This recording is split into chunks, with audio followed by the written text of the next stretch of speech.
You, me, or nobody is gonna hit as hard as life.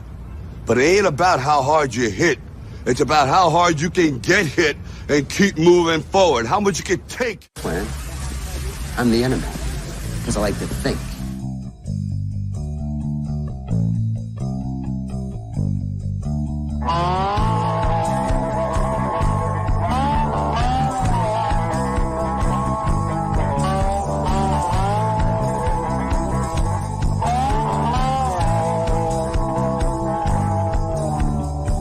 You can travel like a Bobby doll.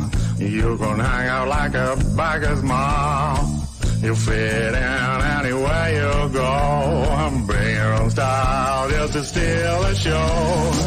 You shine it so loud when it's slow and you said, drink with the light, you drink your smoke on your bed. Love by all yourself, you know. You're always involved, you're the star that show.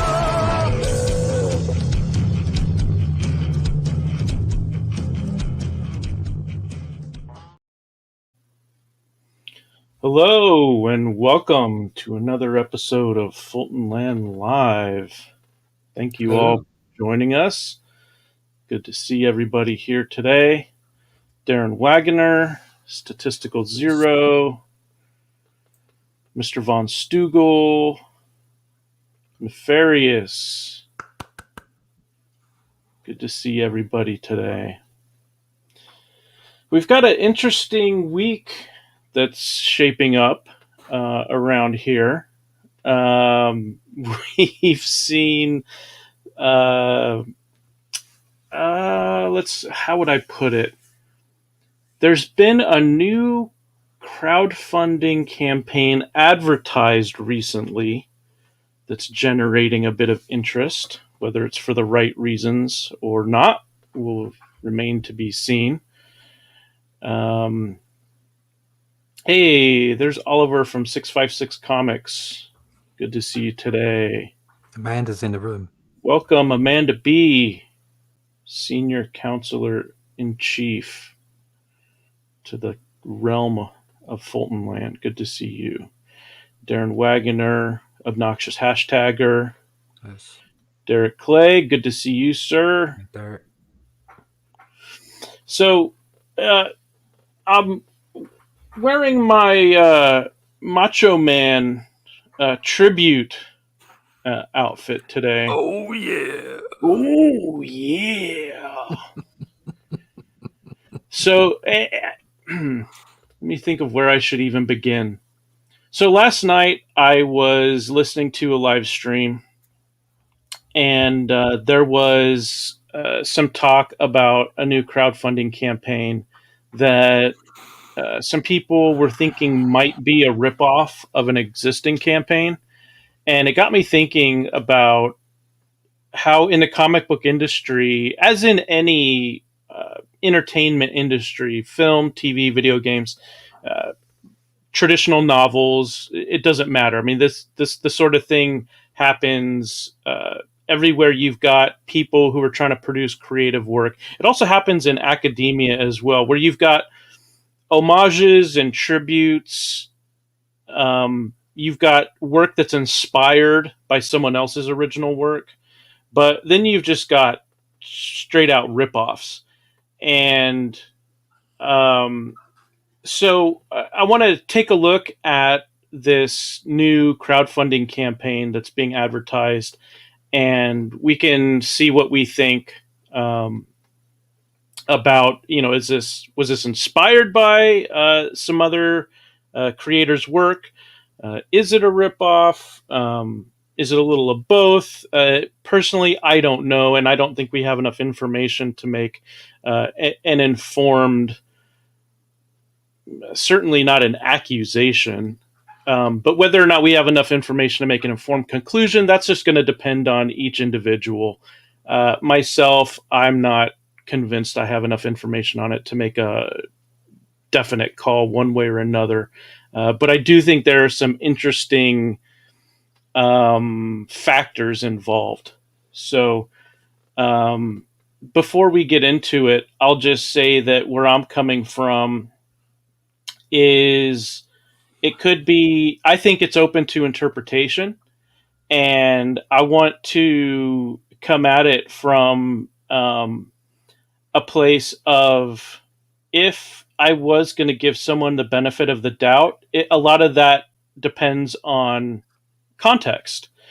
So I'm dressed up like the Macho Man this morning because I wanted to show that depending on context, this could be taken a few different ways. Um, if I'm going to a wrestling show and I'm dressed up like this, other wrestling fans are probably gonna say, "Oh, that guy's a fan of the Macho Man. You know, he's representing the Macho Man. That maybe that's his favorite wrestler. You know, something like that, something along those lines."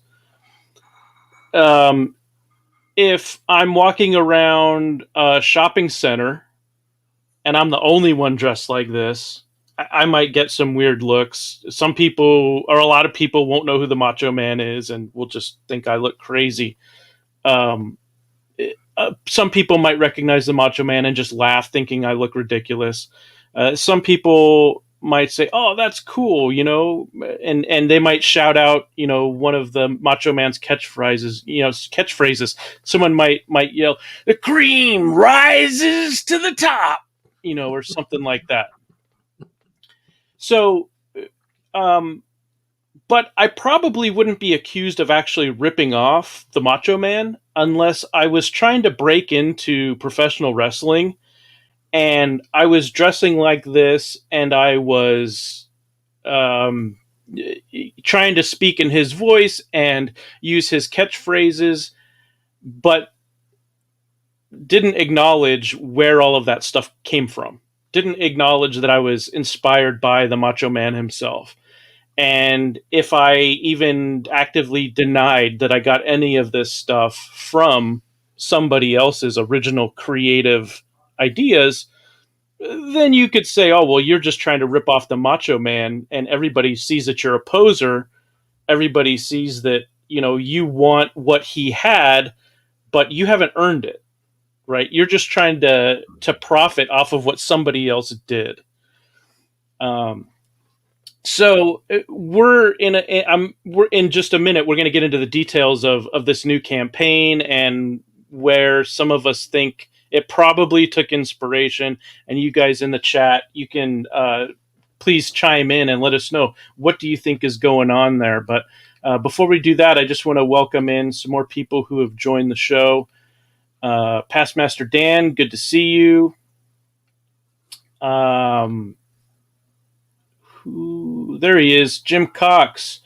Jim. Howdy, Jim. Good to see you, sir. Jasper Plan 9. Are you fixing bikes today, Jasper? Are you doing some handyman work? What are you up to today? I Borrow Ideas. Good to see you, my friend. Zaid's in the house. Zaid Comics. What's up, Phil? Had a enjoyable time listening to you guys last night on Comic Artist Pro Secrets. Darren Wagoner, they call him the Nacho Man. It might be because the cheese always rises to the top. I'm not sure. I thought there was one other. Nope, it looks like that's everybody for now. So everybody who's lurking, everybody who catches this on the replay, thank you all for joining us. We really appreciate it. So I'm going to bring up the campaign in question here. Let's get it on the screen. And there we go. Space Pussycat. And for anyone in the audience who is familiar with the campaign Starlight Cats by Shane Davis and his wife Yanzi Lin, will probably notice some similarities here. If I were more prepared, I would have done a side-by-side of the two comic book covers. But I suspect that most, if not everybody in the audience, is familiar with the Starlight Cats campaign. which has been around for a long time now. It's raised, oh gosh, Amanda, do you have? It was over 100,000. Yeah, I know it cleared 100,000. Amanda might know where it's at, if it's at like 105 or wherever. She does a really good job of keeping up on campaigns status and campaign sales numbers. But anyway, it's done very well. It's a 6-figure campaign. It's been around a long time. It was advertised for a long time. Then it launched. It's done very well. This campaign for Space Pussycat. Okay, thank you, Amanda and Darren, both. It's cleared 110K. Looks like somewhere between 112, 115K. Thank you very much, guys. Let me. I just want to sing Space Pussycat. Let's get back to. Oh, I should keep that up there. And sorry, guys. Should have.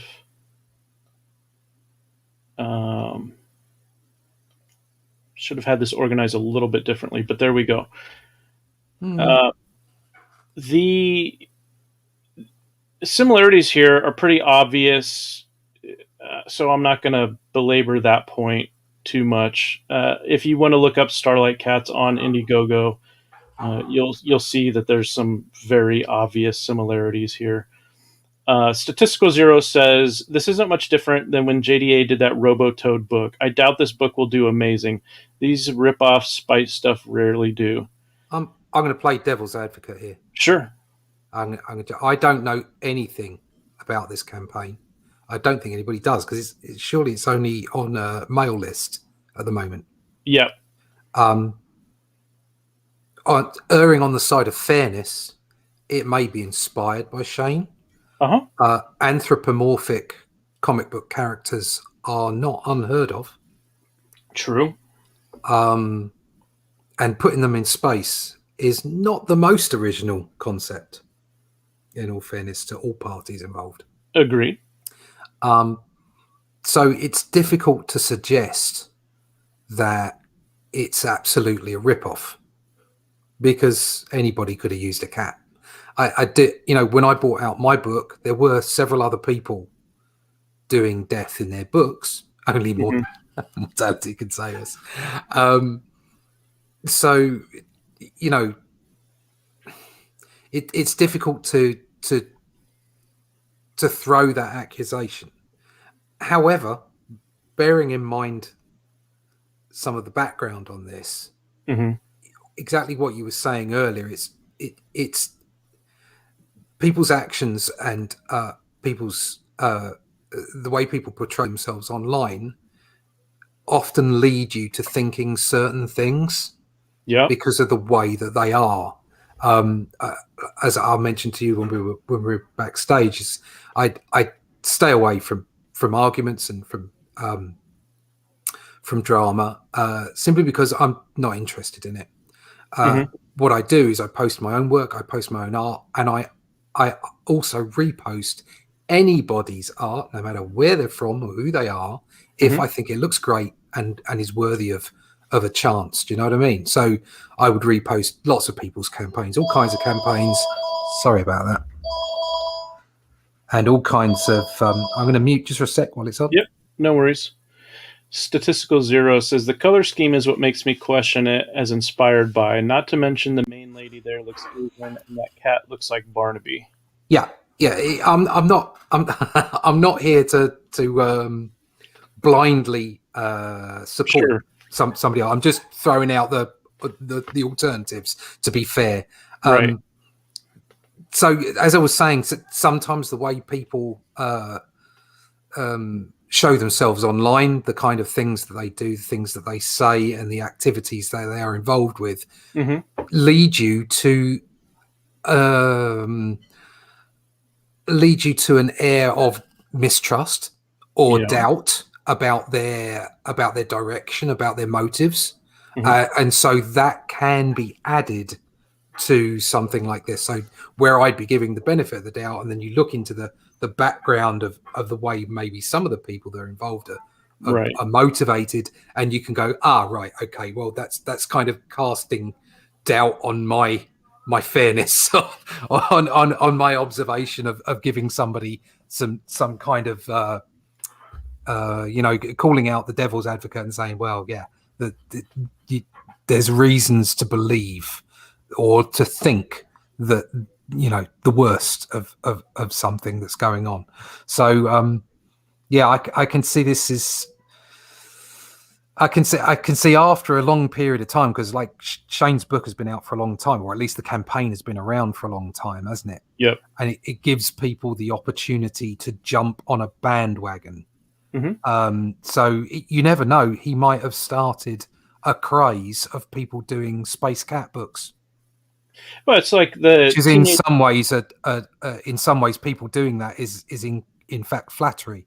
Yeah, I mean, Teenage Mutant Ninja Turtles, I think, is a perfect example. They came out in the mid 80s as an underground comic and became, a craze, really, within... And by the mid 90s, people were making Toads and Biker Mice from Mars, which are obvious rip-offs.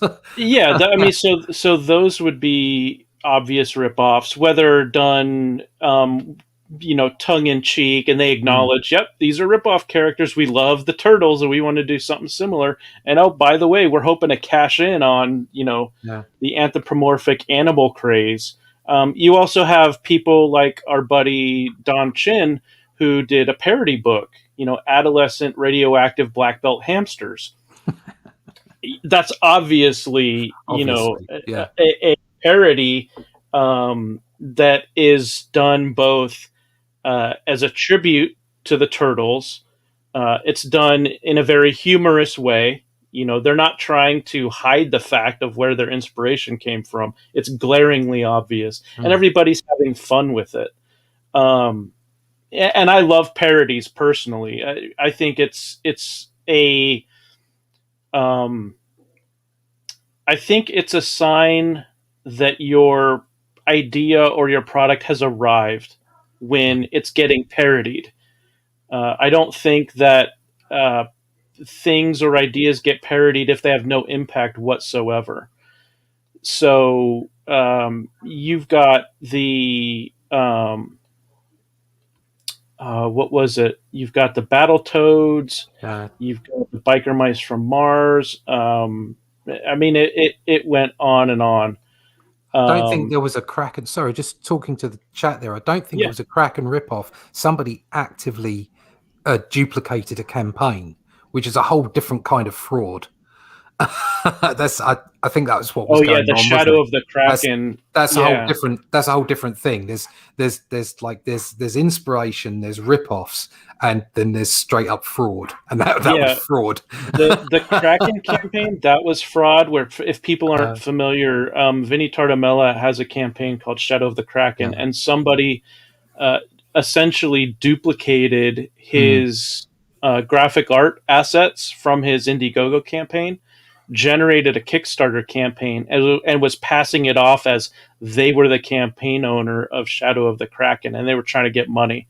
The same thing happened more than one time with Ethan Van Sciver and Cyberfrog, where people stole his graphic art assets from Indiegogo, generated a Kickstarter campaign, and then pass themselves off as the campaign owner. And if I remember correctly, at least one of those fraudulent campaigns, the owner was able to get some money before Kickstarter eventually shut it down. And they had to put, as far as I know, Ethan petitioned Kickstarter many times before they finally pulled the fraudulent campaign. The only way you've got to threaten them with legal action. I think that's the only way to do that. Stats got it here, and this is I'm all for the benefit of the doubt, though in CG it's rather tough not to be on the defensive for many artists. And that's speaking to what I was saying, is that you want to give people the benefit of the doubt, whether they agree with you or not, whatever their views on the world are.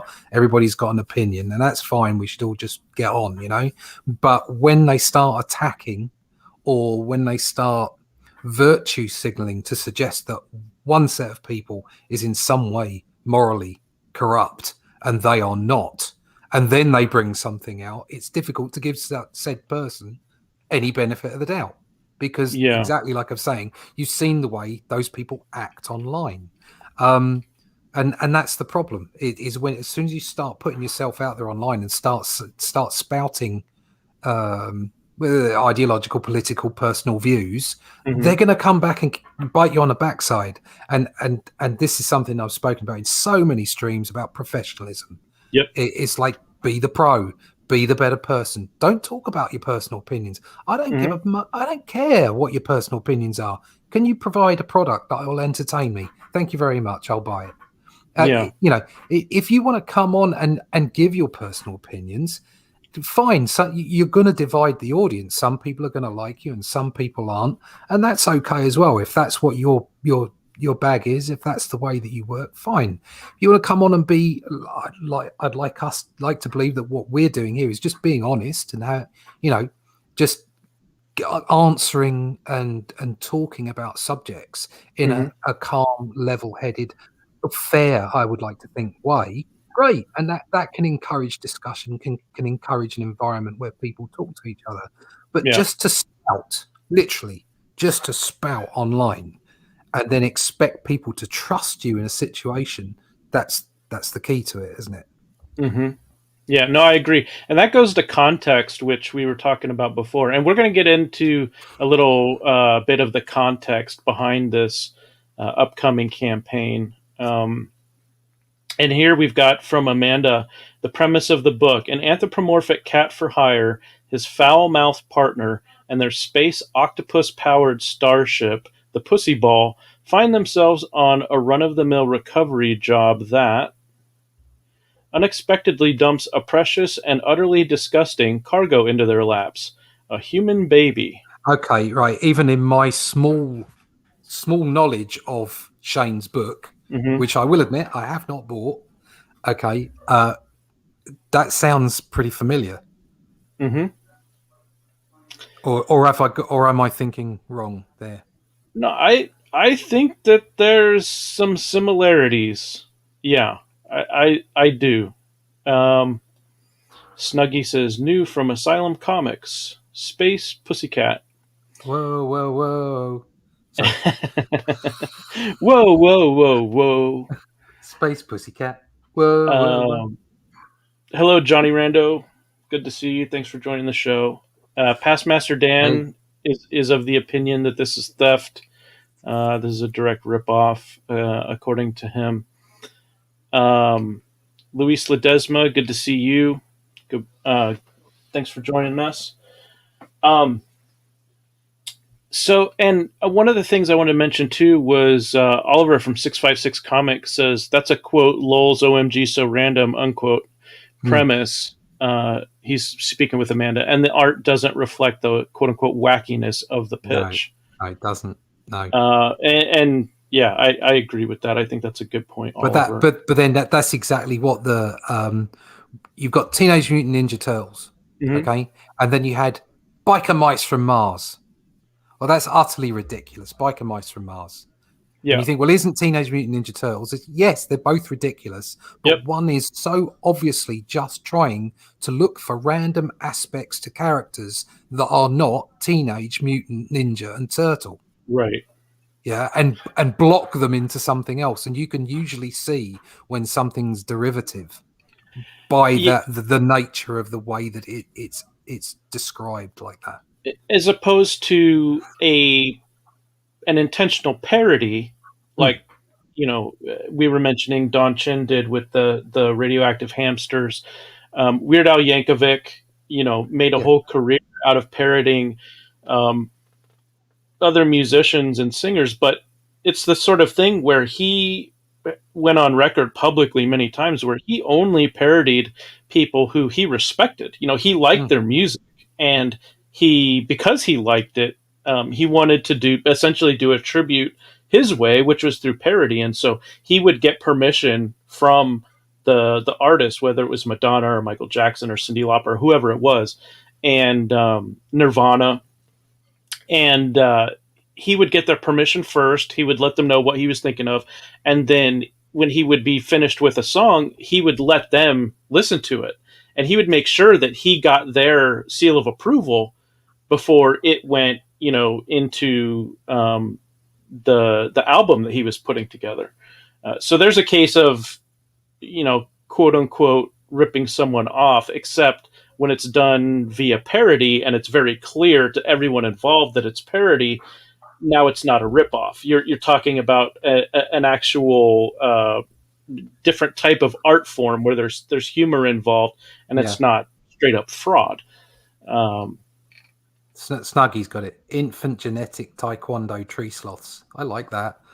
Thanks. Oh, I'm trademarking that now and making a book out of it. Let's get that up on the screen. All you enterprising people out there, get your screenshots now. Infant genetic taekwondo tree sloths. I don't know if that's a spelling mistake or on purpose. I'm just going to leave that there. Johnny says, all roads seem to lead to Weird Al for Joe. It's true. There was a time in the early 90s where I could recite every word of every Weird Al song.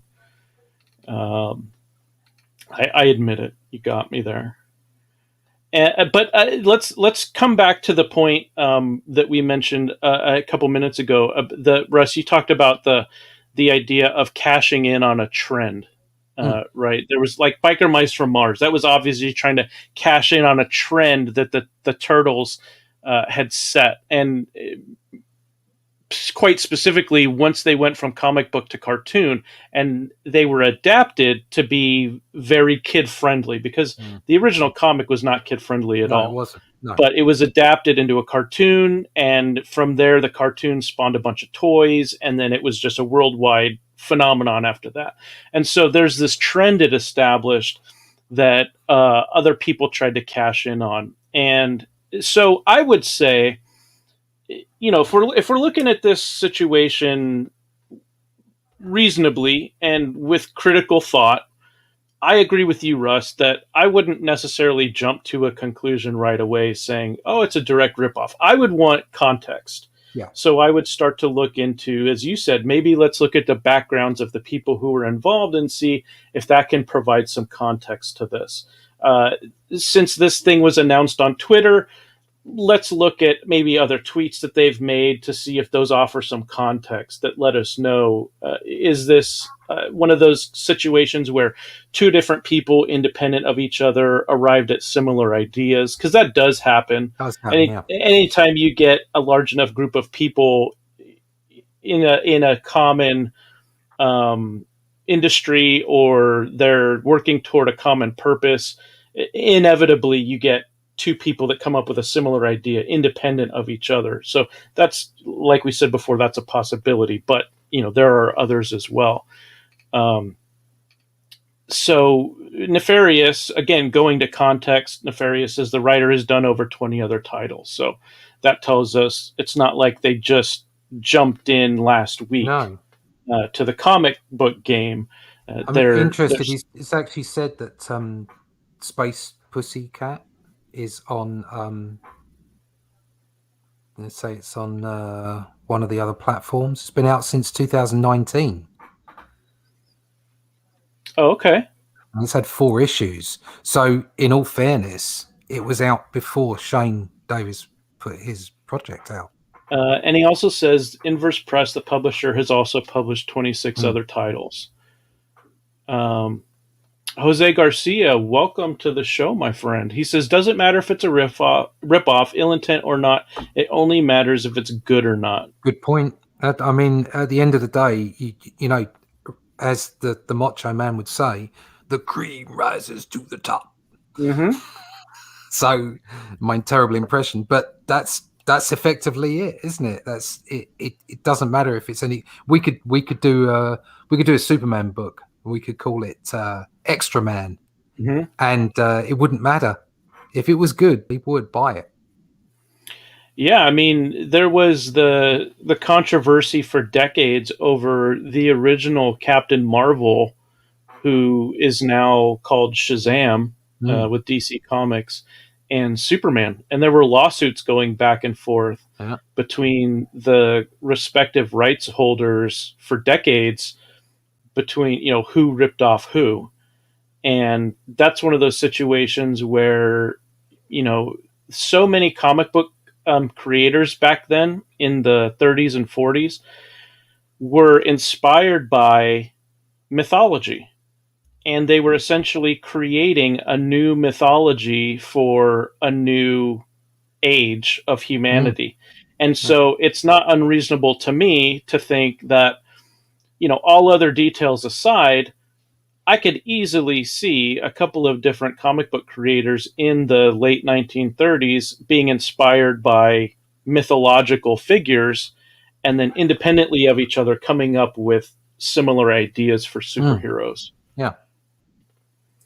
So Nefarious comes in with a burn after providing us with some of that other information about the writer and the publisher here, Inverse. He says, "Who's the copycat now?"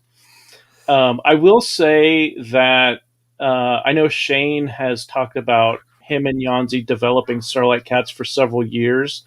I don't know exactly how far back it goes, in all seriousness. I wouldn't suggest for 1 minute that someone like Shane would have copied it. Oh no, whatsoever. However, not in any.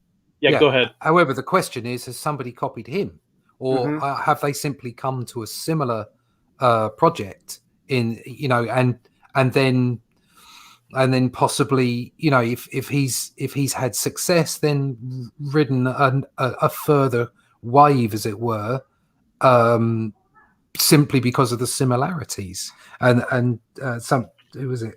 Somebody suggested that Antoine, there you go. Anthropomorphic characters have been around since the 1920s. I created a cat book in 2004. So it does happen. I think it's, like I say, you don't want to jump to conclusions, but it does matter how you portray yourself online as to whether people are more or less likely to believe you. Right. That's the question, really. Yeah, no, I agree. And so that question of professionalism, when your ethics are being called into question, or your credibility as a creator of original content, a lot of times when people go to look for context these days, they're going to look online and they're going to see, how were you treating people? How are you treating customers? How are you treating creators? How are you treating the random Twitter user or Facebook user or whatever the random social media user in interactions where you didn't think anybody else was paying attention? The way that we treat people when we think no one is looking usually gives some insight as to our character, and usually gives some indication as to how we are, on a daily basis. Obviously, we all have bad days, so no one moment can characterize an entire person's life clearly. But it goes back to what you were saying, Russ, and we are going to look into one of the creators on this book has some recent Twitter activity that I think is worth looking at least. Whether or not we draw any conclusions from it, that's up to everybody to decide for themselves. I'm more likely to look at to take into account somebody's activity than simply their affiliations. I agree. I'm not going to judge people on who they know, who they talk to, who they hang out with. I'm not going to judge people on their opinions, to be honest, because people are allowed to have their opinions. I can make a judgment of, I don't like those opinions, so I'm probably not going to spend a lot of time with you.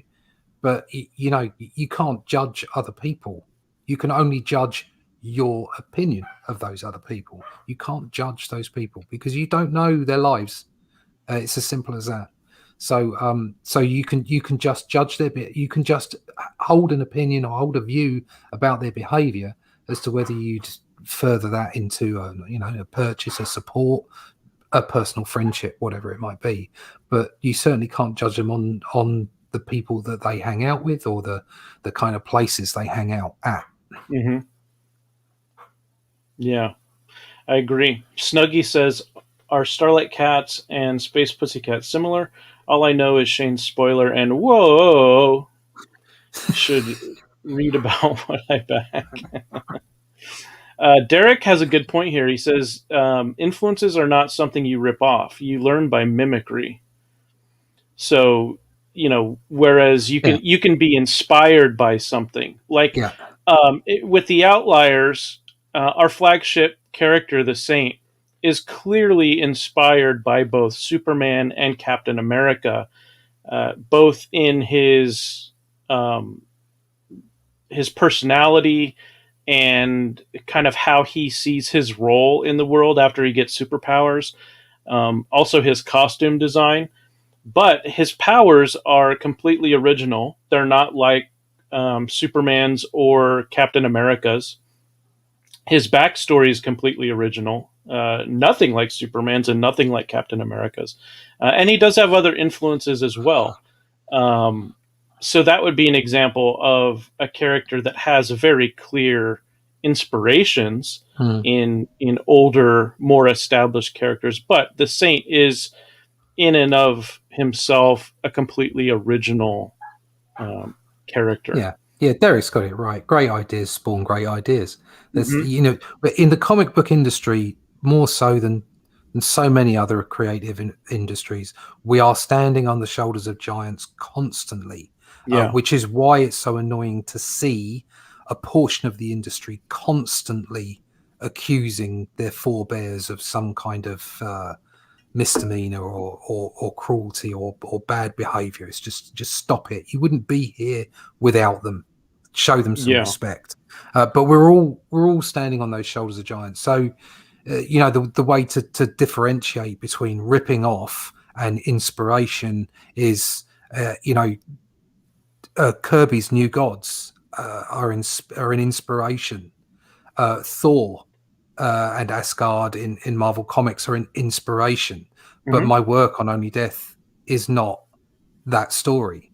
It's not just a retelling in different clothes or to try and completely copy a style. It's Yeah. inspired by and so creates a brand new story, a brand new way of looking at a particular type of story because I'm going for cosmic adventure and all the rest of it. Right. So it inspires you to create more, but there is a definite difference between inspiration and literally just copying something to try and make a buck, a quick one. Yeah. Oh, I agree. I mean, I want to do I want to do some of the things that Kirby did. And I don't mean that I'm anywhere near what Kirby was. What I mean by that is he has inspired me to create.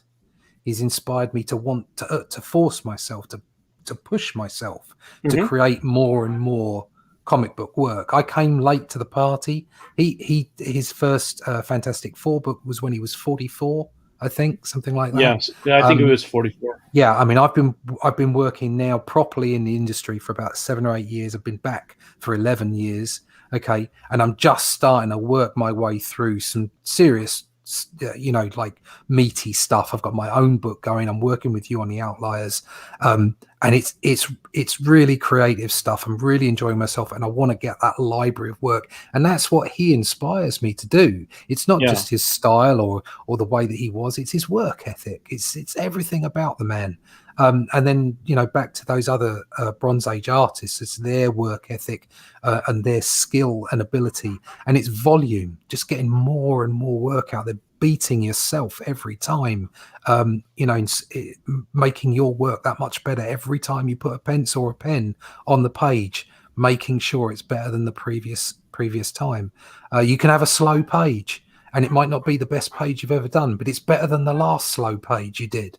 Good point. It's like it's just improving all the time and having that body of work. I don't have it yet. I want to have it by the time I'm dead. Hmm. And that's directly inspirational from those people. And that's the kind of thing that's inspiration. Just turning up and wanting to turn over a quick buck, or think it might be your way into another industry. That's ripping off. Yeah, I agree. So looking into the Yes, Antoine. Yes. Yeah, Antoine says, I've always found that execution is more important than originality. Look at what Alan Moore did with Charlton clone characters. Charlton being for those who aren't familiar with Charlton, they were an old comics publisher that inspired a lot of creators that came along around the time of Alan Moore, and his generation, if you will. So guys that came up in the 70s and 80s, a lot of them were inspired by Charlton characters. And so if you look at a book like The Watchmen, those are directly, you could even call them ripoffs. I mean, they were heavily, heavily influenced by Charlton characters. But if I remember the story correctly, Moore wanted to use the actual Charlton characters, but couldn't because of a rights dispute. And so just did kind of his own very heavily referenced versions of those characters. And then, so back to what Antoine was saying, he said, look what he did with the Charlton clone characters, or what Frank Miller did with a soon-to-be canceled Daredevil. Yeah, I mean, you've got an example there of Frank Miller taking a character that had already been established and then didn't reinvent the character in terms of their powers or their look so much, but did reinvent the character in terms of how people perceived that character through great storytelling. So let's get into some of the context behind this Space Pussycat book. The letterer for the book, and please don't contact anyone with that project. We're not, we're looking at this example of their work, but we don't want anybody going out there and bothering them. So the letterer here says, had to turn down a multi-issue lettering job today because it came with the caveat that I had to be okay with it being supported by CG. Could use the work, but not that badly. Now, obviously he doesn't, not that badly. Oh, right. So what, is somebody else paying your rent? This is ridiculous. It's like, just stop with it. Stop it now. Stop all this bullshit. This is just ridiculous. There's this other guy underneath. There's so much money to be made in the grift. Where's the grift in selling comics to people? I'm beyond that. Why? Yeah. Why is that a grift? Okay, if there's a group of people that have different opinions from you and they buy comics, I mean, this guy at the top, why didn't he just take the money? Why didn't he just go, okay, well, I'll just don't put my name on the book. I'll do the job for you. This is all about a virtue signal to a bunch of people who for some reason are mentally ill. It's just stop it. Just stop with the arguments. Stop with the fighting. Just get on and make comic books, and stop accusing other people. And just by doing what he's done, I'm not going to do it because it's CG. So you're effectively accusing those people in CG of something. Well, spit it out. What is it? It just I'm just fed up with people being so cowardly. Mm-hmm. Because none of these people would say this to your face. Right, exactly. Antoine Dennison says, my impression is that Matt is trying to virtue signal in order to attract more work from mainstream publishers. Yeah, exactly, Antoine. Well, good luck with that, because I don't think mainstream publishers are taking many people on at the moment. Yeah, it's hard to hire people, virtue signals or not, if you don't have any money with which to pay them. No, it's like just... So people like this obviously haven't suffered from not having enough.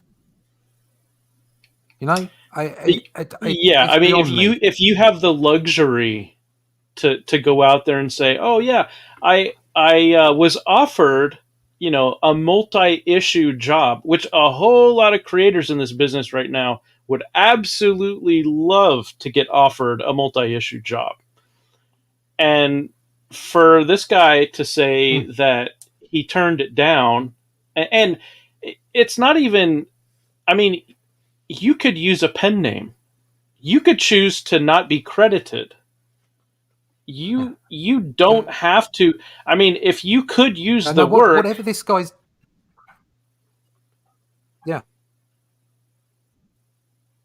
Sorry, Russ, you were roboting out there for a minute. All right. Are you with us? Does it's not my business? Am I there? Am I here? Can you get me? Okay, I can hear you now. Am I back? You're back. Okay. Whatever this guy's political opinions, personal opinions, I don't care. I really don't care. If he can letter a book, great, letter a book. All right. The reason that professionalism, that hard work, and courtesy are so important to me is because when I was a kid, I used to get the power cut off in my house. Okay, we didn't have enough money to pay bills. Sometimes I used to have to hide around the back of the sofa when the guy came to pick up the pools. Is like the football pools. None of you will know what it is if you're from America, but it's the guy used to come around and collect the money once a week. And my mum would say, "Oh, the guy's at the door. Go and hide behind the sofa." We didn't have money. We had nothing. Okay, and that's why professionalism, hard work, and courtesy is so important to me. Okay, because I know it gets you where you need to be. And these people that talking that way obviously haven't got a clue about that. Now, I'm making an opinion, okay, and I shouldn't because I don't know this person, but that's the way it comes across in the way that they are acting online, which is exactly what I was talking about earlier. It makes a difference about how you show yourself online, the things that you say, the accusations that you make. Okay, the opinions that you hold about people you know nothing about, which is just what I was doing there, having an opinion about that guy. But that's because that guy's putting it all out there for me to see. Okay, there was it's never been a case that I would turn down a job, all right, because I thought the person at the other end might be of a different political persuasion or have some different opinions from me or live in another country from me or perhaps be a different color from me or perhaps they weren't the right religion or the right culture. Where does the fascism stop? Yeah. No, it's just stop it. Stop it. Get out there, entertain people and, be part of the human race, because at the moment, things like that are just detaching you from it. Sorry. No, that's okay. I mean, Antoine gives me a very valid counterpoint saying, but Joe, if he used a pen name, he wouldn't have the chance to do his Christ impression. Yes. Yeah. Which, is, like I said, I think that's a valid counterpoint. It seems like he's, trying to do a little virtual martyrdom display here by saying, oh, well, he could have had this work and he really could use the money, but, he's not going to accept it because, he's too virtuous. It's unprofessional to just go around saying I turned down some work. You just don't put it out there. Just don't say anything about it. Just go about your business quietly. Right. And be professional and courteous. That's what you need to do in business. Doesn't matter whether it's a creative industry or whether you're, doing somebody's sink down the end of the road because you're a great plumber. You don't badmouth people, you don't abuse people, and you don't tell people your business. You just get on with it. Yeah. Oliver from 656 Comics is asking, but wait, who offered him the gig? Is this even real? I mean, maybe he just made it up to get backpats and Twitter follows. Probably did. Yes, exactly. You're exactly right. Yeah. Yeah, Dojo Kun says you may have hit the nail on the head. And now we're talking about him. and Pete Samedi, another publisher, friend of the show. Good to see you, Pete. Glad you were able to join us today. And welcome to everyone else who's joining the show. We appreciate you joining us. Pete says, it's why these people refer to each other as allies and never as friends. They don't know how to make friends. They're cowardly, fair-weather jackasses, and that's why the industry is in shambles. Yeah, Pete nails it every time, doesn't he? Yeah, and then he follows that up and says they use and abuse each other. Their allies today will be their enemies tomorrow, Mhm. as long as there's a potential job to be had. Yeah, there ain't many of those left. And then he says, "Let them keep it. They all deserve each other." I can imagine his little at the end there. It's and, great. and I can't disagree. No. I think that's well stated. Dojo Kun said this Matt guy just wanted the quote unquote attaboys, and Yeah. Nefarious spitting facts. Yeah. We've seen so many examples of this, and so where I want to um, kind of circle back with all of these great comments from the chat is to what Russ you were saying earlier about professionalism. So here's this guy, letterer for this book that we're looking at, right? And we're evaluating it with critical thinking and logic, and we're trying to say, okay, well, this looks an awful lot like Starlight Cats, but let's see what the context is around the two projects, and not just jump to a conclusion, but see if maybe we can uh, use some critical thinking to figure out what's going on here. And so we start looking into who's working on the projects and what sort of history do they have and when were the projects announced and all of that sort of thing. And one of the things we discover is that at least one of the and there are other people on this project, and Russ and I have looked into this a little bit more than what we're going to discuss on the show today. And let's just say that the letter here is not the only virtue signaler out looking for back pats and golf claps from the Twitterati. Um, but because he made the comment about CG, and Starlight Cats is obviously a CG project, it's one of those things where you start looking into the context behind the Space Pussycat book, and if you're seeing a real unprofessional uh, I should say a track record of unprofessional behavior from a creator.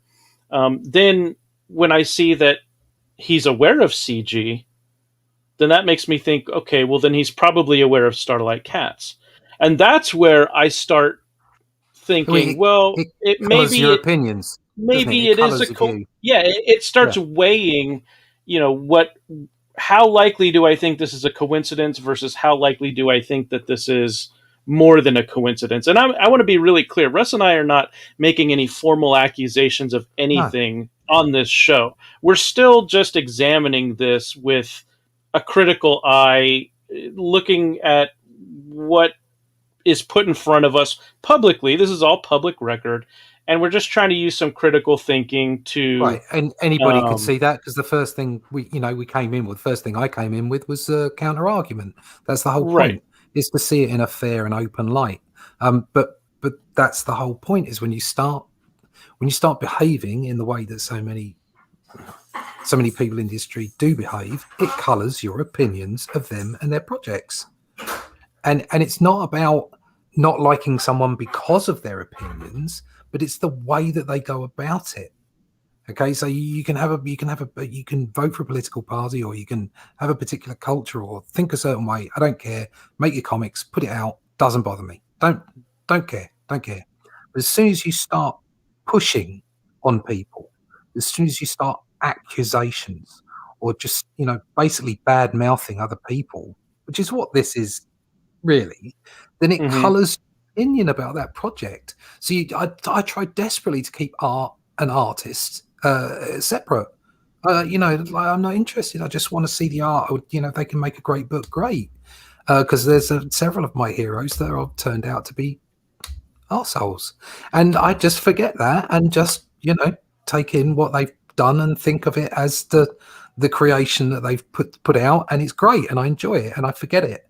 But if you're constantly on the internet telling people how virtuous you are and how a bunch of other people aren't, and all the paraphernalia that comes with it and the way that you conduct yourself, then that is going to make me think twice about that project. Yeah, I agree. And Jim Cox said, check Luke Stone's tweet for the answer of if it's real. I was looking, Jim. I didn't see them. Um, Oh, he's just finished issue 1. oh, here it goes. Nefarious. Luke Stone Studios. It was actually, quote, "Hey, are you looking for..." Oh, okay. So Critical Blast says, "I get the feeling there was less of, quote, you have to support CG if you letter our book, and more, quote, would you like to letter our book? Maybe. Wait, you guys are CG? Hell no," unquote. And then RJ says, "But I could be wrong." Now Luke Stone says, "It was actually, quote, hey, you were looking for a letterer?" Unquote. Me, quote, "Yes, it's a multi-issue project with direct market distribution and a pretty rigid deadline schedule with a lot of CG support." Unquote. So apparently it was Luke Stone who was looking for a letterer and offered it to this guy, Matt. Right. And Matt turned it down, and obviously we saw his reply. And then RJ from Critical Blast replies to Luke and says, "That's not even quote unquote turning down work. That's quote unquote actively seeking out opportunities not to take." Yeah. Yeah. There you go. Yeah, so it wasn't even pitched to Matt as this is a CG book. It was pitched as it's a multi-issue project with direct market distribution, which, editorial note from me, you would think that a letterer who wants to be lettering comics, says he could use the work, Yeah. is being offered multiple books with direct market distribution already in place and a pretty rigid deadline schedule, which implies that the publisher has their ducks in a row. Yeah. And you're going to right? get paid. You're going to get paid. Your work's going to get out there. You're going to get on to the next book so that you can again get paid, et cetera, et cetera. And then at the end, it also has a lot of CG support. And that's the problem that the letterer had. Yeah. Is that, quote unquote, the wrong people supported a book, was going to pay you. The wrong people were going to pay you. Yeah. Well, you obviously don't need the money. It's as simple as that. Unreal. This, and it is easy to draw the line. If the Nazi Party turn up and say, would you like to letter our book for us? You're going to go, no, fuck off. I'm sorry for the expletive. I'm not going to work for you because you're scumbags, okay? Yeah. But that's not what we're talking about here. We're just talking about people with different opinions, and these lunatics feel that they're in some way morally better than everybody else. And unfortunately, they think they're going to get a job at the big two, and they're not. Because I'm telling you now that the big two will be watching what you're doing online. If you're going around, dumping on people, whether it's the people they like or not, it's unprofessional behavior. Don't do it. Yeah. Okay. It's just don't do it. And that's what we're seeing here is unprofessional behavior. And therefore it will color people's opinions of the project. So, it was who's talking about, Skip was saying a lot of CG books are outsourced out of the network. Do you think the South American freelancers are aware of who they're working for? And that also poses the question: is CG an American-centric thing? Is CG because of the way that politics and the surrounding ideology around them have occurred in the States? My answer to that is partially yes, mostly no, because So I've been around since January 2018, and at that time when I was looking at what CG was all about, I researched it back to the beginning, which was essentially a few YouTubers towards the end of 2016 that were complaining about what was happening in the mainstream industry with regard to quality of work going down, a lot of socio-political propaganda being injected into what was supposed to be escapist entertainment storytelling. And there was a lot of disrespect from creators to customers and potential customers. And then that got worse in 2017. And then in April, May of 2018, your boy Zach with Jawbreakers Lost Souls and Ethan Van Sciver with Cyberfrog Blood Honey, they crowdfunded with incredibly, it was just extraordinary success, sales success, to the tune of hundreds of thousands of dollars. And then the rest of 2018, CG in effect kind of transformed from a social movement of some customers, protesting some practices they saw in corporate comics into it kind of over time. And by 2019, I would say it was firmly, kind of reestablished as those ideals still in place, with the addition of a marketplace where people could read and create comics without fear of anyone being canceled for reading or creating those comics.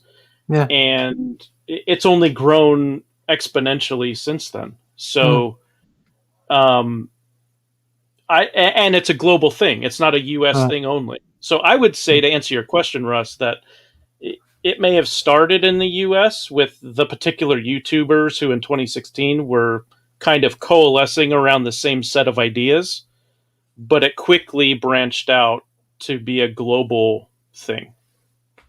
So I know plenty of people over here that they just don't understand it.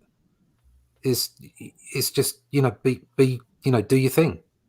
Yeah. Just do your thing, and if you don't like it, well, fine, okay. In the words of the famous woman herself, if you don't like it, don't buy the comic. That shouldn't be a rallying cry to tell people to go away. We don't want you as our customer. That should simply be a choice of whether you like the content or not. And I think for me, what I've seen, you know my views on groups and stuff, but like I've found a home with so many of the people over here. I've been treated so well, and I will always react to personal interaction, to my personal experience, not to what somebody tells me I should or shouldn't think, or warns me off, or tells me what I should do, or you don't want to speak to that person. It's like, get stuffed. I will talk to everybody. I'll make my own mind up. I will keep my options open and my views open. My heart will be open, along with my mind, to take people on their actions, to take people in the way that they act. And it's just, I find it abhorrent to see so much turmoil and so much nastiness going on. It's awful, absolutely awful, and much like I think the words of Anthony were Figaro. Yeah, Anthony Figaro. It's like he didn't move. He's exactly the same person. I'm exactly the same person I was. It's just the tectonic plates moved underneath us. Yeah, I didn't go looking for CG. CG found me. And I don't care if people call me it or not. It does. I really don't care what people think of that. The fact is there are a whole bunch of fantastic people that I've met and worked with over the past 2 years now, and they deserve my respect, and they deserve my loyalty. And that means I won't throw anyone under the bus. It just ain't going to happen. Well said. But it does feel sometimes from this side of the Atlantic, it does feel a little American centric to us. Because, like I say, I speak to other creators who don't know an awful lot about it. But when sort of, I've had people I know sort of like prodded, because I might talk, I'm on here with you and I talk to other people and what have you, and they're like, go away, don't be so, my dad fought in the war. What are you telling me? I can't speak to someone. You get a lot of those kind of responses. It's like, it's a free country. Get stuff. And that seems to be the way that, it's seen over this side. Obviously, you got the guys over at CG UK. They've totally thrown themselves into it, and they're fantastic. I love those guys. But their approach as well. I mean, they invited me into their chat group, and the first time they'd headed it up, because they keep changing the heading, and it was carry on CGUK. Yeah. It's like that. Yeah, if anyone knows the Carry On movies, they're very typically 60s and 70s toilet humor television and films, and it said everything you needed to know about that group. They're a really disparate group. They're from all over the country, all different kinds of people, and they're just in it for the laugh. They're to make good books and to enjoy the company, as it were, but they just want the enjoyment of it. It's the enjoyment of making comics and reading really good ones, Yeah. Well, we've got a lot of good comments from folks in the chat. We do have a question here to you, Russ. Yes, sod off is still in use, certainly in my house. And is all right, me babbers. All right, me babbers. How Is you that doing? still in use, or in the UK, or just in Bristol? Just in Bristol, I think. I still don't know what a babber is, but I really don't care. I like it anyway.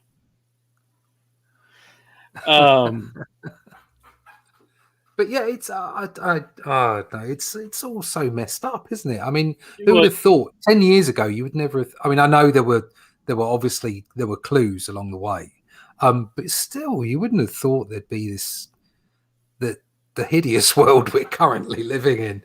Yeah, I mean, it was one of those things where it happened for many years gradually until suddenly it happened all at once. And for a lot of this stuff, it was the pressure was building up for a number of years, and then 2015, 2016 especially. 2016 is when I think the dam of common sense burst, and then the nonsense just flooded the comic book landscape and every other form of entertainment. Oh yeah, that certainly went everywhere. Yeah. From professional sports to movies to video games to TV. I mean, you name it. The traditional print industry with novels and it's all the same. Yeah, it was. He's right. The Trump election was the flashpoint, and I don't want to get political, but the point being, the reason that he was there was because the people need to take a pill. Do you know what I mean? Because they're all the same. Politicians, they're all the same. They're all scumbags, and they're all out to get you, and they all want you. They all want you fighting each other because it's all. Divide and conquer. That's what they want. They want us all fighting each other. And we had the same problem here when we had Brexit. And you had two half of the country going at each other. Well, that's all changed now. It's like you got like 75% of people are quite happy with Brexit now. Yeah. That's because the project fear of it has all gone away because it's happened. And whether you were up for it or whether you weren't up for it, it's happened now. And it was that wasn't about left and right, although they made it about left and right. It was about establishment. And aren't we doing the same thing with comics? Isn't it about the establishment of comics? Isn't it about the corporate comics wanting to keep their place at the top of the tree? Yeah. And they want us all divided and we'll be conquered. And that's what you shouldn't be doing. And add to that mentality social media, and you end up with things like this where our letterer example here, some former friends never quite seem to grasp that I will always put my principles over my profits. If that's to my own personal detriment, so be it. I have to be able to feel good about myself at the end of the day. Now, feeling good about yourself at the end of the day isn't in and of itself not a terrible thing. Hmm. It really depends on why you're feeling good about yourself at the end of the day. Is it because you put in a long day of hard work and you fall into bed exhausted knowing that you gave everything you had to your chosen profession? Yeah, I'd say that's great if you can feel good about yourself at the end of the day when you've had a day like that. If you feel great about yourself at the end of the day because you sent 300 tweets clapping yourself on the back, well, then I would disagree that you have to feel good about yourself at the end of having that sort of a day. I'd feel better paying my rent and feeding my kids. Hear, hear. Yeah. There And you go. so some of these responses I thought That's a were great one from Richard Embry, isn't it? Yeah, I thought these were telling. He says, you could have done the same action in private without having to broadcast it. You choosing to broadcast it is not about principles. It's about your need to feed your ego. Don't lie to yourself. And then, to your point, Russ, Christopher John here says, what kind of a man can feel good about themselves if they don't provide for their family? Then the letterer responds, who says I'm not? Choosing not to work on projects I object to doesn't mean I'm not working at all. It's never been a choice of putting food on the table or not. Then Well, that's really good for you that you've never been in that situation. Well, good on you. Well done. But if you've never been in that situation, how can you possibly understand why you might have to take a job? Right. There's that, and there's also the fact that he started off his virtue signaling by saying he could have used the work. Exactly. He said he could have used it. So which is it? Is it that he could have used the work, or he didn't really, or let's put the kindest possible spin on it and say maybe it's a situation hypothetically. Because again, Russ and I are not making any formal accusations here. We're using what we hope are critical thinking skills to analyze a situation. Maybe we'll form some conclusions, maybe we won't. But we're not here to accuse anybody of anything, or say that this particular person, should be silent about all things. That's not what we're saying here. No, not at all. So let's continue just looking at how he responds. So again, this is like you're saying, this is not a personal abuse of what was the guy's name? Matt Kreutzer. Matt, if you ever do listen, this is not personal against you and your personal opinions. But what I would suggest is it's unprofessional to do this kind of thing. Don't show your laundry in public. Your dirty laundry in public. Do this privately. You don't need to do all this, unless, of course, you're doing it because you want to virtue signal in some way. Well, I don't think that's a good way to spend your time. I mean, that's just my opinion. You do what you like, but it's like I wouldn't go around doing that. All I'd be caring about is getting on with my work. And Christopher John here, I think, has the same feeling about it that you do, where he says, then why would you piss in someone else's pool to feel good about yourself? And Matt says, that's either a terrible analogy or a great compliment. I guess my choosing not to letter a comic means that whoever else they might hire is soiling the comic comparatively. Thanks, man. Jesus. Now, this strikes me as disingenuous. It strikes me as condescending. Christopher replies with, here's what I think, quote unquote, here's what I think of my thousands of fans. And then there's this guy peeing all over the wall. For those of you who are listening and not watching at the moment. And so then Matt just continues to get more and more sarcastic. So I think we've gotten about all we can get out of that. Yeah, it was telling that Pete was talking about him, saying that he was one of the people that dogpiled on him. So yeah,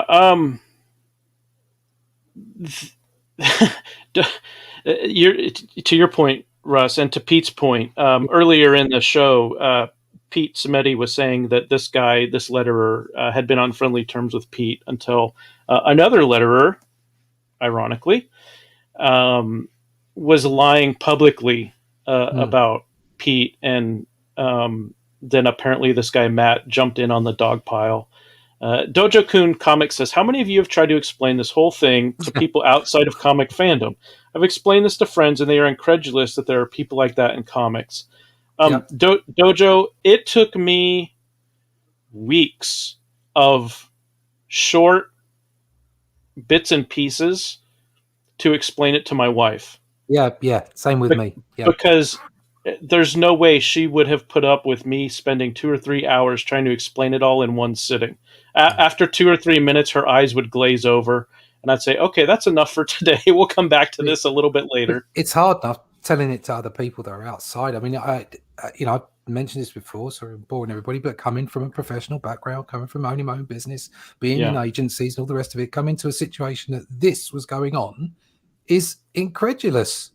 You just think, how are these people acting the way they are? How is an industry working? Well, it isn't.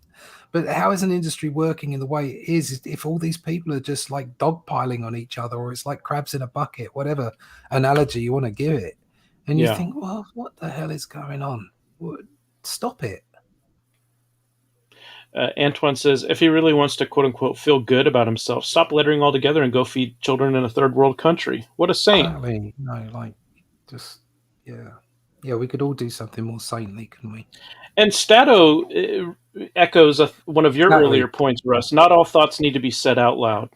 Just keep it to yourself. As someone who considers themselves professional, I just don't talk about that kind of stuff. I just don't talk about it. Yeah. I see some more people are joining. Dave Brink with Genuine Comics. Hey, Jen. And Ryan Cardinal, creator, writer, artist, and animator now for Caius. Good to see you guys. Thanks for joining us. I wanted to get back to... just as a side note, I remember backing the first Perfect 10 of Dave's. And, and I posted about it on Facebook, and somebody came up and said, why would I want to do that as a CG book or something? Or why did you do that? You know, it's a CG book. And I said, I don't care. It looks like a good book. How dare you, Russ? I just left it at that. I just I'm not going to argue with you. It looked like a good book. I don't care. It's a good book. Yeah. Good book's good book. You know, there's books in and out of CG that are good and bad. Okay? I'm not just going to back something because it's got a hashtag on it. I'm going to back something because it's good. Or I think it looks good. And if they caught me with the first issue or the first book, I'll be back for more later on. Mm-hmm.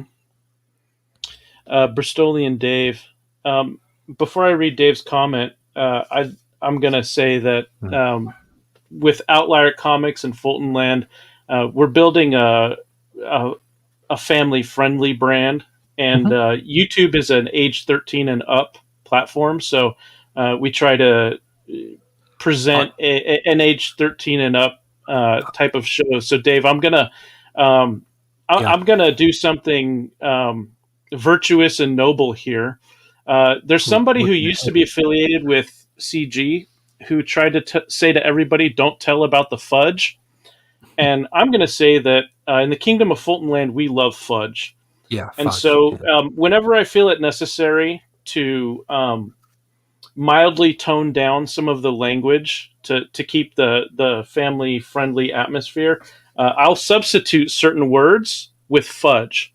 So with apologies to Dave, I hope you like fudge as much as I do, Dave. I apologize again for my earlier sideways movement from that. Once again, I apologize. And it's only because we were talking about Yahtzees and it fell out. I apologize. I quite understand, Russ. I appreciate that. I do believe that in the United States, I don't know how it is in the UK, but over here, for films that are rated PG-13, they're allowed one F-bomb. Yeah. So I think we can still get away with applying our PG-13 label to today's show. So on to Dave's comment. He says, you can reject something because of your principles. That's fine. When you tell everyone you did it, That's virtue signaling, dumb fudge. Yeah. Fudges, dumb fudges. Yeah. He just put himself in there. Have you seen me? Of course I love fudge. There you go. Attaboy. Yeah. Published Pete says self-serving narcissism is the common denominator in all these situations. It fuels the attitude that's made double standards, elitism, and censorship so prevalent nowadays. Yeah. Well said, Pete. Always so well said, Pete. So Um, eloquent.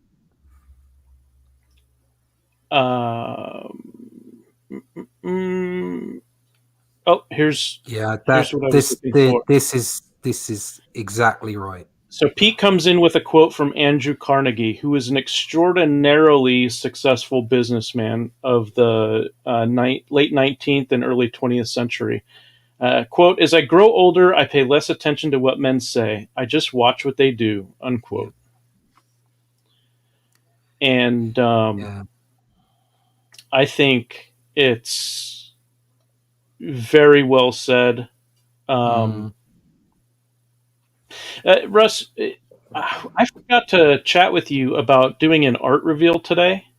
Oh, yeah. We could do more penciled pages, If you want. but I'm gonna put in the private chat something that I want to make sure we do not show. Oh, okay. So that any pages we show, let's just leave out. Yep. The flies are done up. Don't worry. Let's see here.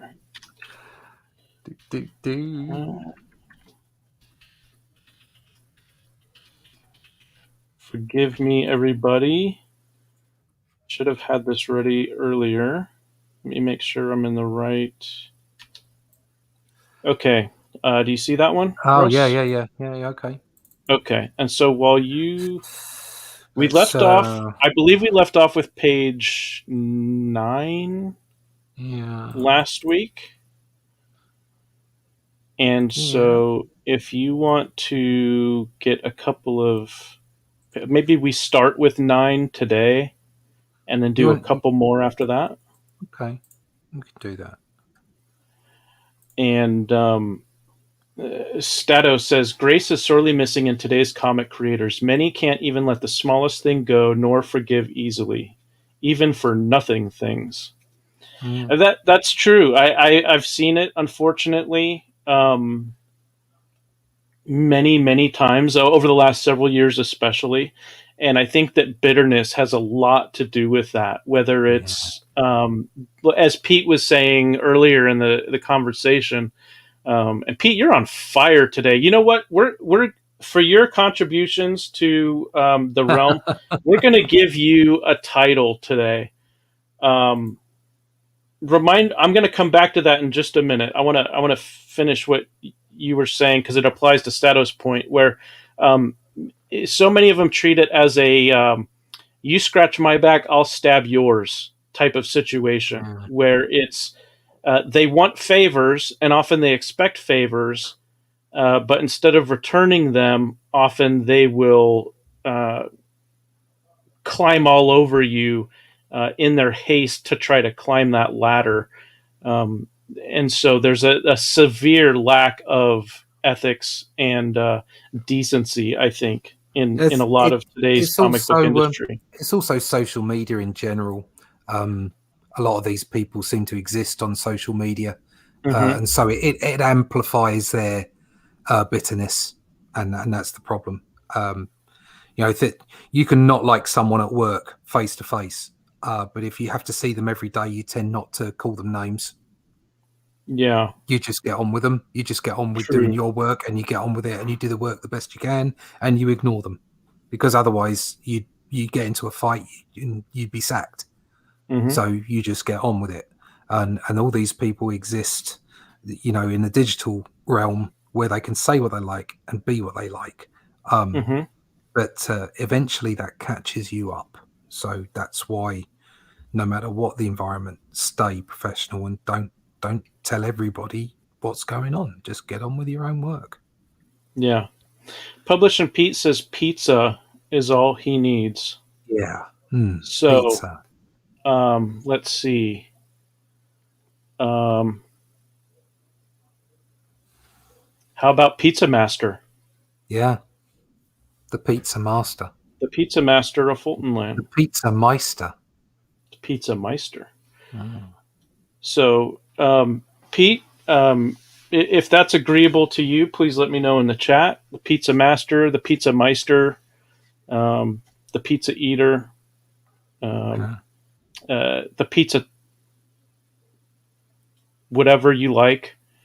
And once we get the wording right, then we'll make it official. Oh, Pizza Meister. But in the meantime, let's look at some artwork from Mr. Russ Leach.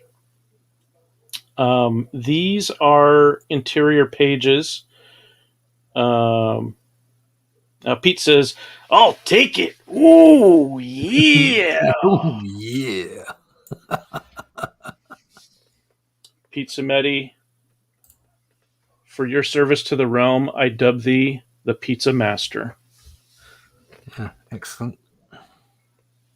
Okay, so the artwork. Last week we were looking at the Outliers. Their first mission was to capture somebody who they were told had superhuman strength and agility.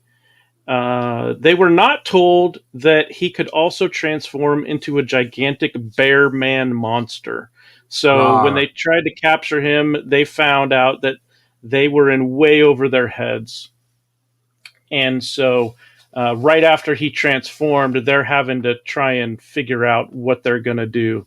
And if we scroll down just a tad, Russ, if we look at panel 1, we have Agent Maria Santos, who is the field supervisor and the team's government liaison, and she's loading up a tranq gun here because she had anticipated. She's kind of like the last line of defense. If their target was to escape them, then she was just going to tranq the guy into unconsciousness. But now that he's transformed into this gigantic 10-foot bear monster, she's loading the entire clip of tranq darts. And then the team is trying to deal with them. So Misperception has created a number of illusions of Night Falcon to try to confuse their target.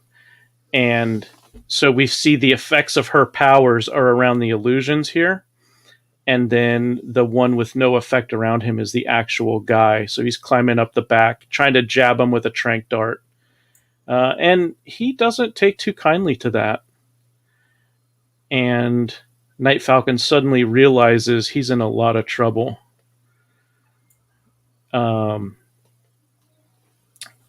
Pete says, "Pizza Master, coming at ya. Ooh, yeah. Slice and dice so nice, I'll say it twice. Yeah.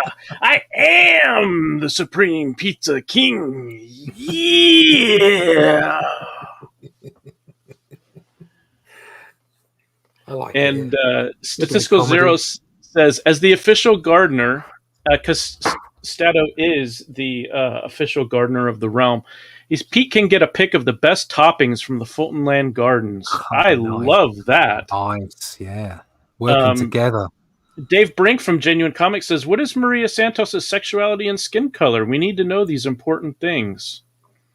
Well, this may be a shock to you, Dave, but her skin color is brown because despite what you may have been told about CG, we're not actually a bunch of racists, and there are non-white people in our books.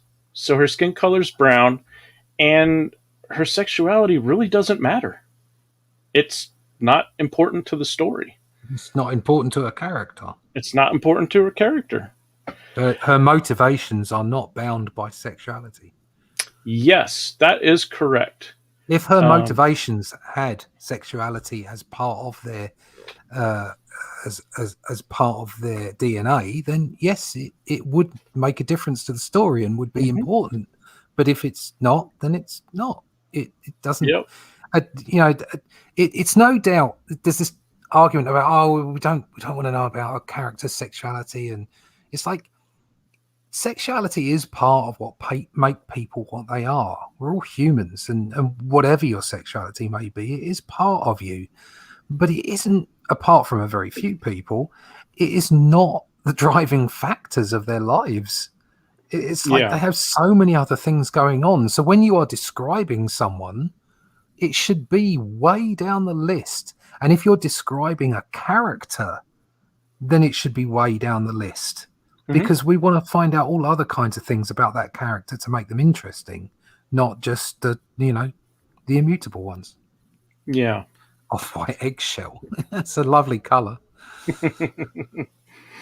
So in this page, we see that Maria is trying to. She's got no powers, so she's trying to do the only thing she can really in this situation, which is to try and pump that werebear full of tranq darts. But he's no dummy, and he uses Night Falcon, who's armored up, as a shield, and the darts just bounce harmlessly off of Night Falcon's armor.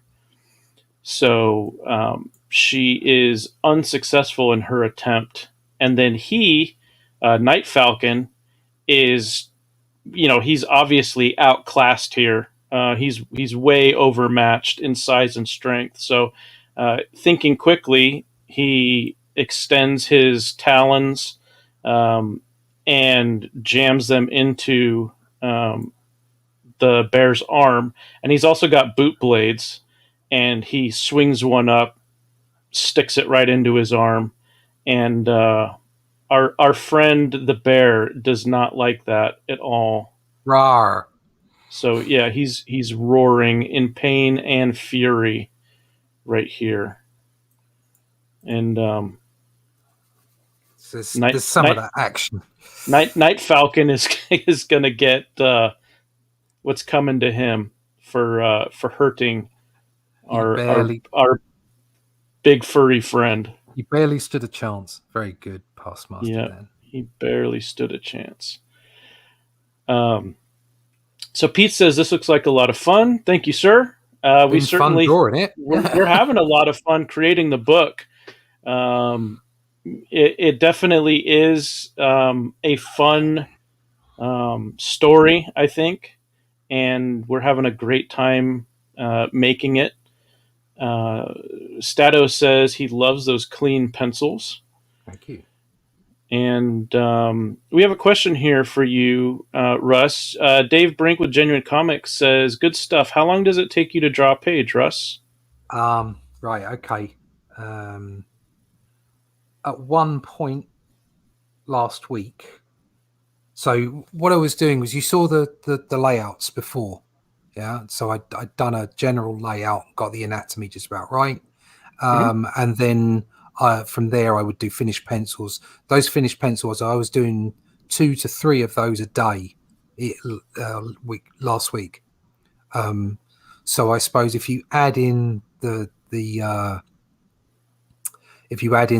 working out, like the thumbnail and the sketch to get it up to appropriate standard, where you can see the anatomy and the form and everything, I would say I could probably do somewhere between 1 and 2 of those a day total.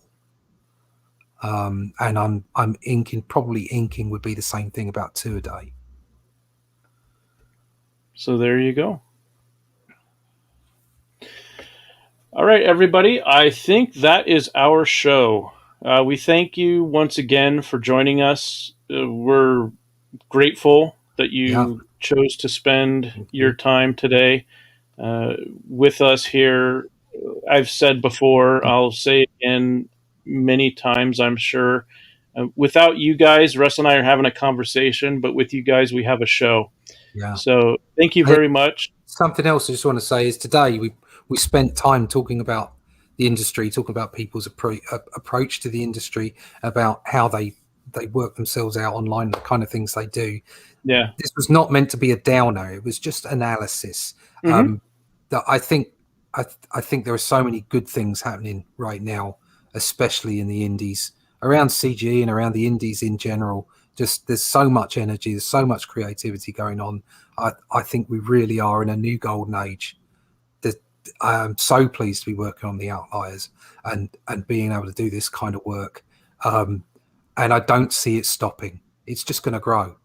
It really is just going to grow. And part of that growth, or a large part of that growth, is down to us being able to do shows like this and have you guys in the chat and the expanded audience being able to talk to you directly for all intents and purposes, and to get across how much we love the comics that we make and how passionate we are about the industry. And that's why we talk about these things, not to just put this guy Matt down.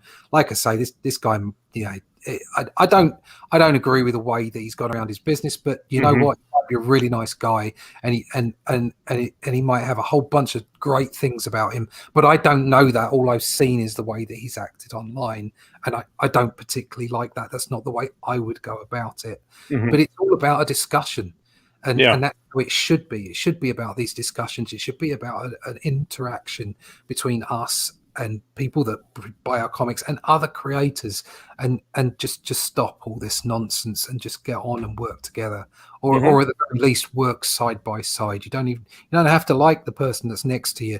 You just don't have to abuse them. You know? So from that perspective, I'd like to think of this as all being on the upside. I like to finish off with an upper, and you know, I think obviously showing the art and showing where we are in a story is a great upper, because I'm really excited about this. So's Joe, and I'm excited about where it's all going, with everything that we're doing at the moment, both together and independently. So thanks very much for being here. And it's just think about up, not down. And as the Macho Man pizza master Pete Cimetti might say, the cream rises to the top.